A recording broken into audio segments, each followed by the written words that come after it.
Hello, everyone, and welcome. This is a special episode of the Reilly Roundtable here on Collider Video, and I'm going to get right to this. This is an honor for me. I am here with film composer Alexandre Desplat. Hello. The Oscar-winning composer of The Shape of Water, The Grand Budapest Hotel. This is truly an honor, and I'm so very thankful for you to join me. How are you today? I'm very well, thank you. Thank you for having me here.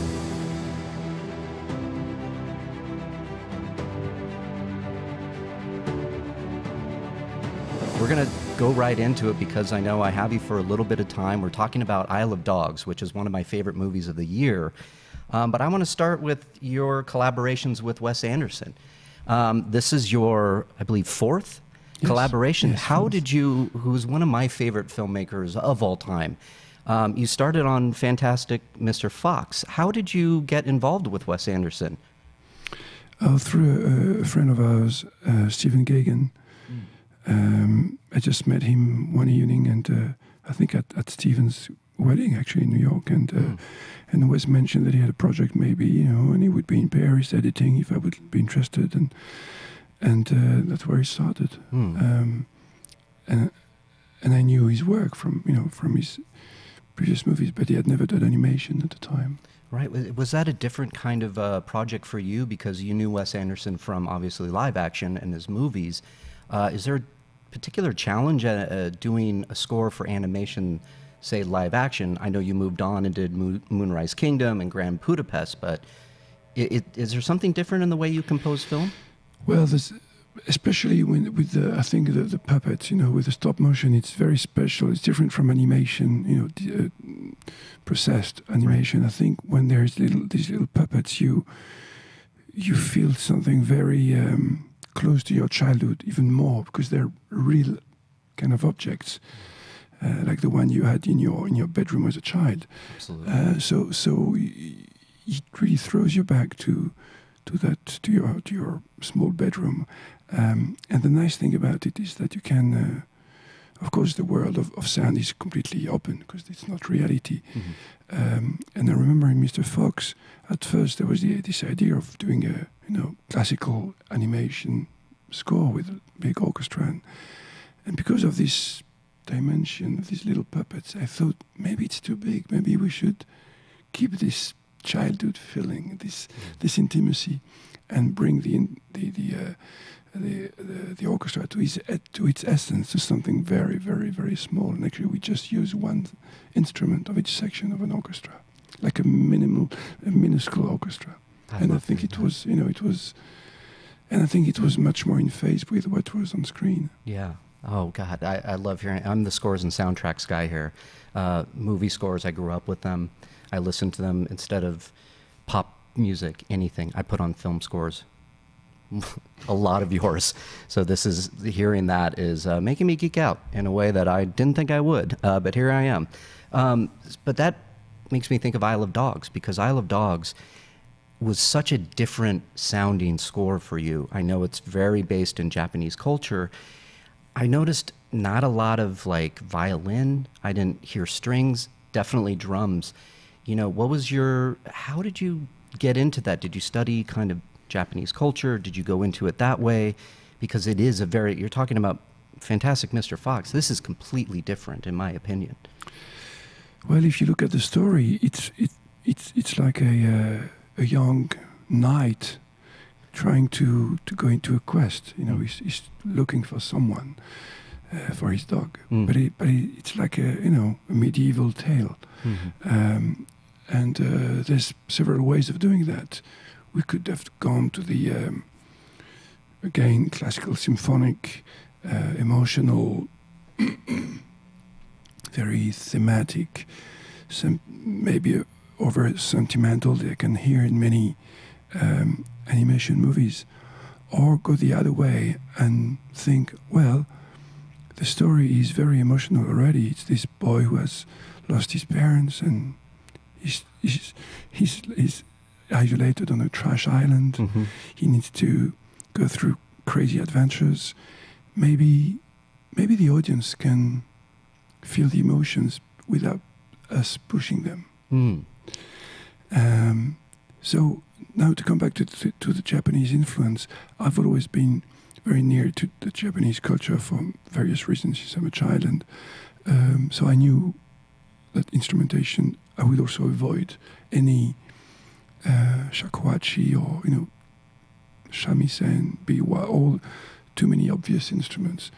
But the taikos were there from the beginning in our conversations with Wes, because they refer to this archaic, medieval, heavyweight sound.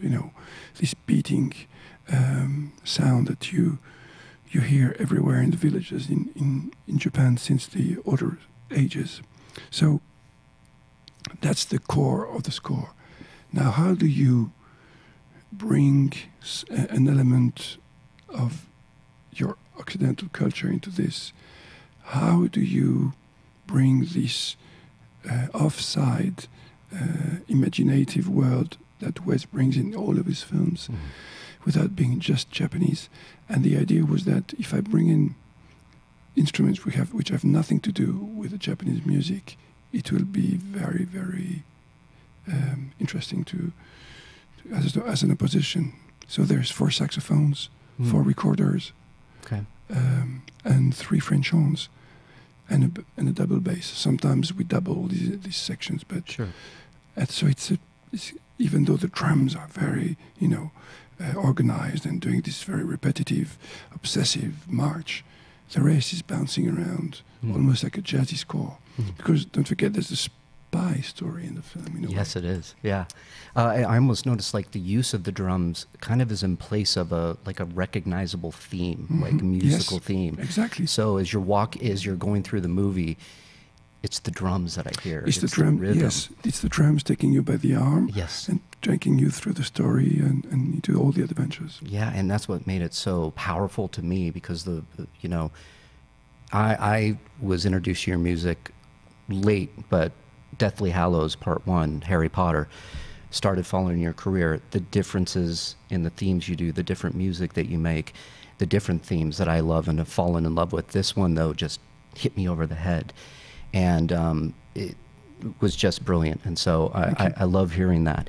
Now, with we worked on, after Fantastic Fox, Moonrise Kingdom, Grand Budapest. With Isle of Dogs, does Wes Anderson call you up and say, do you want to do this? And you immediately say yes? Or do you have to go, what are you working on? What do you want to know the premise, the concept as it was? Well, there's a few directors who have been very loyal to me and who have been also very loyal to. And each time they call me, and there's a huge schedule conflict, which sometimes happens because some directors go quickly than I do, and they suddenly have a project and my schedule is filled up and I just sadly can't do it. But I've tried to be very faithful to the directors. So Wes calls me, I don't even ask a question. I say, oh, great, what would it be? But like, what would it be? When do we start? That's what I mean. When do we start? I would do the same thing, and that's amazing. And does that always happen with your? Are there certain projects that other directors maybe that you haven't worked with? I think of Guillermo del Toro and your Oscar win for The Shape of Water. Is that another director that calls you and you just say, when do I start? Well, when he first spoke to me about the movie about Shape of Water, it was more, when do I read the script? Oh, yeah. Because when he told me the story, you go, yes, okay. Yeah, I need to get to the bottom of this one. Yes, okay, she's in a bathtub, okay. And then they have sex, all right. So you're waiting for the script. I mean, I've already said yes to whatever project Guillermo is doing. Yeah. And there's a huge schedule conflict, which I will make sure it doesn't happen. There's no way I'm not working with Guillermo again. Yeah, especially unless he changes his mind. But. Yeah, especially after The Shape of Water. I circled you on my Oscar ballot. I was thrilled when you won, so congratulations on that. Thank you. And it makes me think too. You started, very early on with a director, Jacques. I'm looking for Jacques Audiard. Yeah. Yes. On Sisters Brothers, and that was your 7th film, I believe. You worked with him. Yes. I scored his first film in in '94. 94. I was 8 years old. Oh wow. And we have a long relationship, both friendship and work relationship. He's the best French director alive, I would say, of the new generation of directors for the last 20 years. And his world is very special and very different. Mm-hmm. He's a great artist, and each time his movies offer me a different approach, a different sound. And what I learned, I think, by working with Jacques, and I think built also my personality as a composer, is to always be trying not to photocopy what is on the screen, but Mm-hmm. try and expand it or make it even more profound. Go grab the depth of field, or if his camera is narrowing the view of the audience, make the music, make it bigger. Mm-hmm. Almost trying to play with his mise en scène as an opponent, Yeah. dancing with him as an opponent. Yeah. And I've learned a lot by doing that. This Sisters Brothers is a Western, so Yeah. if I was starting, okay, it's a Western, so there will be French horns and brass and bum ba dum bum bum bum bum bum, all Yeah. these things that we've heard so many times. Okay, fair enough. But that's been done by Elmer Bernstein, by Bruce Broughton. There's been all the Morricone era. There's been all the folkish sound, of Dead Man, all these great These Western tropes yes, that are so wonderful to fantastic explore. Westerns, Yeah. yes. Neil Young score, all these things. But so I just needed to find something else. Mm. There again, you're confronting yourself to exploration, to danger. And with Jacques, it's always the mantra. Mm. What can we explore that we haven't? Yeah, and is it your first Western that you... Oh, yes. Yeah, and so what is it about this? Was it Jacques that got you involved and not the genre, or was it a little bit of both? It was like, I want to do a Western, and of course I'm doing it with you, Jacques. Oh, no, it's Jacques. Yeah. Again, he calls me and I say yes. It would have been a movie about a beauty salon. I would have done it. That's great. Yeah, the Western is such an interesting... When you're composing, I mean, you brought up some just kind of tropes in there, and it's such a fascinating thing because I think to your earlier works, you've done the period pieces, you've done monster movies, you've done, stop motion. Is there a genre out there that you haven't done that you're looking to maybe dip your toes in the future? I'm not sure it's the genre that excites me. It's the story and the relationship between the story and the director that I'm going to work with. The vision that the director has, his point of view, if I feel that it's strong and that the story resonates with me, then I'm happy to go. And I learn from scripts that I receive and stories that I've like The King's Speech. I've learned a lot from doing that film, or even Girl with the Pearl Earring. I think each movie makes you grow as a film composer, because you try to expand your knowledge in general, your culture in general, but also your musical abilities and the territories that you try to explore. But it doesn't have to be in the genre, I think. I think you can explore in a period piece like Girl with the Pearl Earring as much as in Harry Potter fantasy, or in in Operation Finale, or whatever, or stop motion. Right. Is there a difference in your take on composing for some of the smaller, more intimate character movies versus, say, a Harry Potter or a Godzilla, big blockbusters? Do you tackle them differently? Maybe sound-wise, yes. Yeah. You know that you're trying to keep your voice down. Mm-hmm. Why, in Harry Potter or Godzilla, you have to bark very loud. Your orchestra has to be a big a big sound. So you're right thinking about that. But that being said, I still believe that what I love about cinema, it's the narrative, it's the storyline and the characters. And I always try to be as near as I can from the characters. I was talking about dancing with Jacques Audiard as an opponent musically to his mise en scène, which is sometimes very dark and very active, and my music can be very calm and very wide in opposition, and it creates some kind of a vibration between the two. Well, the same way I try to develop this vibration, and the more I go, the more I want to be inside the film, inside the picture. You know, that my score is not separate from the image, like if I was one more actor on the set playing with the actors. So I really try and emphasize the psychology of the characters, their emotions, and I think, so whatever it is as a genre, that's my main goal, I think. Because I think you, as an audience, you react to the emotions that the characters send to you, not to the building falling. That's right. Another. It's what the eyes of the actress or the actor brings into your cortex that is strong.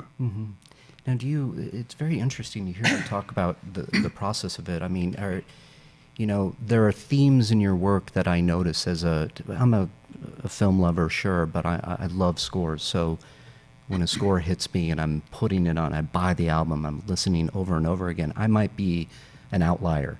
Is it something that you're conscious of going in to score a movie that I want a recognizable theme, like maybe like Godzilla? I want the audience to know, because for me personally, I saw some Jaws in Godzilla. I saw the idea of not showing the creature for a while. And I felt like your score really kind of was underneath there, but I noticed it very early on. Is that conscious on your scoring? Well, there again, each movie opens a different window. Some movies, I start with a very strong theme at the opening, for example, opening credits, and then I keep it very discreet for a while, and at some point a section of this motif that we've heard comes back, and some other movies like The Imitation Game or even Shape of Water, the theme is part of the strong DNA of the film, and it's recurring and it's haunting you. But all the movies can't let you do that. With Jacques Audiard, it doesn't really work because his narrative is different, more fragmented and more abstract. And if a theme was recurring all the time, it wouldn't be in phase. It would be Alexandre Desplat showing off. Oh, listen to my wonderful melody. Right. And that's not what I do. I work for cinema. Otherwise, I would only write music for concert, and I'd be a genius, listening to my own piece. No, that's not what I play in a team. It's a collaborative work. So I'm honoring the film as much as I can with my ideas. Yeah, I was on your website and I was visiting, and I was looking at a lot of your influences. Nino Rota. There's 1,000 of them. 1,000. Jory. Yeah. Maurice Jarre. I can't speak in your native tongue, so I apologize for butchering your language. But there was an interesting thing I noticed, that you were maybe thinking about going into film composing, and then you saw Star Wars and John Williams, of course. And then I think of that missed opportunity for me as a fan. You were going to score Rogue One at one point. That was scheduling, right? And yes. Is that a regret? Is that something you wish you got your hands on? It's always a regret not to be able to go to the end of a project. But now I've learned that some of these huge movies, they give you a time frame, and in fact, it's so, they're so.